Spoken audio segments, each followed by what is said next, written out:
Hey guys, and welcome. Thank you for stumbling onto my podcast. Hello, me is me, vulnerable as F, the podcast where I get real and vulnerable and encourage you to do the same on your own timing, of course. So, this episode is a little different. It's the very first episode I recorded a few months ago where I am being vulnerable and including my face because it wasn't perfect. I never released it. But in 2024, I promised myself to not let perfection be the reason I actually don't do anything. So I'm releasing this as it is. A little backstory though. I recorded this after meeting a girl at a hair appointment who was suffering with postpartum depression and she didn't realize it. And at that time, I had to tell her that I had suffered through it myself. And I also told her that therapy would probably help her if she wasn't brave enough to ask for help from those around her. She actually told me that she thought she was just supposed to push through and not ask for help, and that hurt my soul because I was just like her. And I realized that there are so many other people who are just like her. And I told her that if she was having those suicidal thoughts, that she owed it to herself and her baby to ask for help. And I was basically trying to be the person for her that I didn't have for myself. So anyway, after that conversation, I'm not gonna lie to you, I was a bit of a wreck. But I promised to be vulnerable with y'all. So here I am in this podcast. You are not alone. Being vulnerable, regardless of what that looks like. So, again, I appreciate you for being here, and without further ado.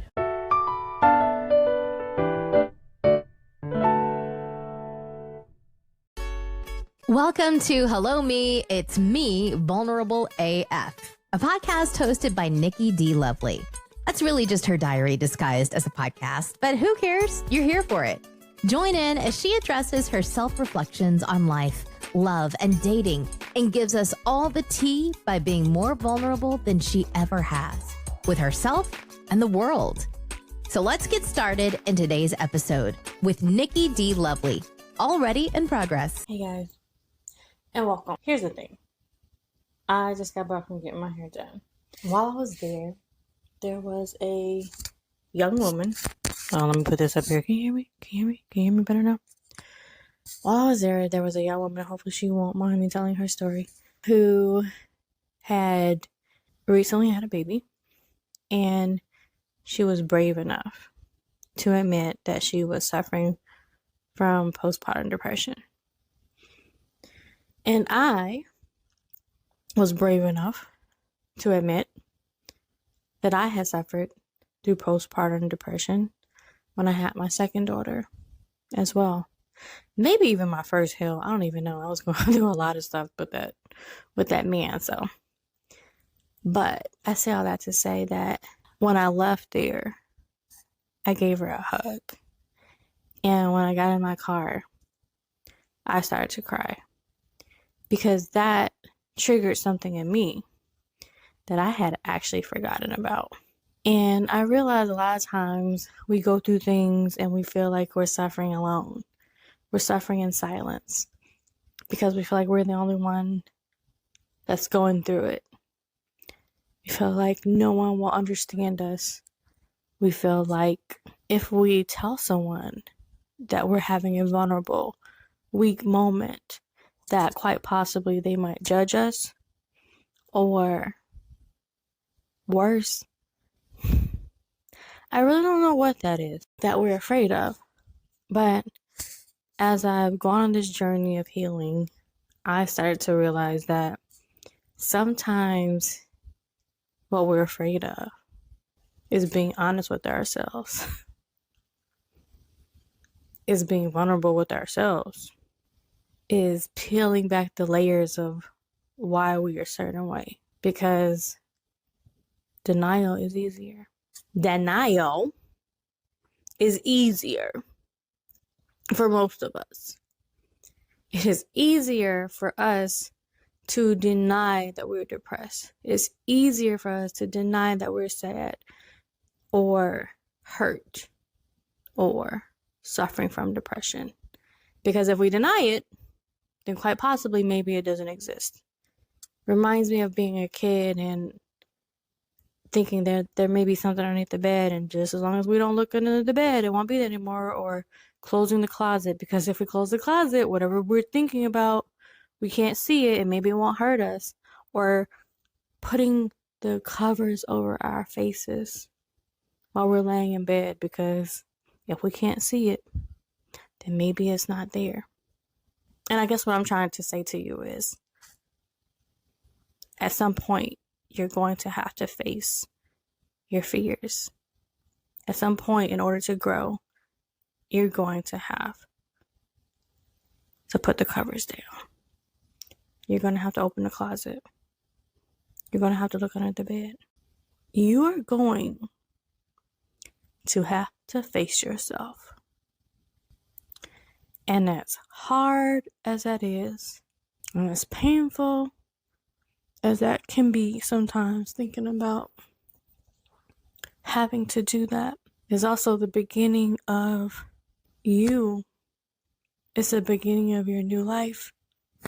It's the beginning of your new you. And I'm crying now because I'm realizing that I'm being more vulnerable, because I too have been that person who put things in the closet. I never thought today would be such an emotional day for me. I almost didn't even go get my hair done today. But the girl said, she said she wasn't even going to come in today. But I think we were both, I know we were both put there for a reason today. And her reason may be different from mine. But she touched me in a way that I don't even think she knew. Because now I'm allowing this space. I'm allowing myself to go back to that place. I'm allowing myself to open up, to be vulnerable. And I implore you to stop hiding from yourself, to feel those emotions, and to be okay with crying it out sometimes, and being okay with sharing your story. A lot of times we're going through things and we're asking God, why me? Like, why me? Why now? Why am I the one going through this? Instead of saying, why not me? This is part of your testimony. I never thought that going through those things in that moment was so that I could potentially help someone else as they were going through those things themselves in their moments now. And oh my God, maybe I should take a break, but no, I'm just gonna push through this, because as much as I'm hurting now, I'm really just reliving the pain that I was reliving then. I at least know now, like, these are not like sad tears. Even though they look like them, they're not sad tears. All my mascara's running, but even though it looks like they're sad tears, they're not. They're actually happy tears, because it's like, wow, okay. All that pain, all that stuff that I went through, it wasn't without a purpose. It wasn't without a reason. And I'm not trying to save the world. I'm just trying to save one person from going through what I went through. And anyway, that is the reason for the podcast. That is the reason for Vulnerable as F. The podcast was really for me, just to open up, to be vulnerable. So if you're ready for the mission, if you're ready to stop hiding from yourself, come join me. Come join me. Write in the comments, what are some things that you have been hiding from? What are some things that we can discuss together? And wipe those tears away, because it is not without a purpose. Everything you're going through, I promise you, at the end of it, it is not without a purpose. You just have to stay strong, and you just have to realize You are. You're bigger than this. You're bigger than what you're going through. You're bigger than what you're going. Anyway, I said all I gotta say. So, from that, I'm just gonna say, appreciate you.